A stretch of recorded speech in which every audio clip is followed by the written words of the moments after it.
Let's talk about financial goals.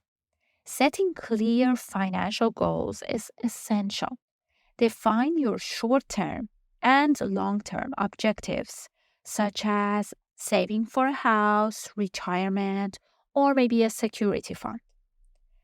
Break them down into actionable steps and monitor your progress. So first, you need to know the results that you want to get, clarity on your short-term and long-term objectives or results that you want to achieve. Then you need to write down all the actions that you need to take in order to achieve your goals. Then look at them and prioritize them.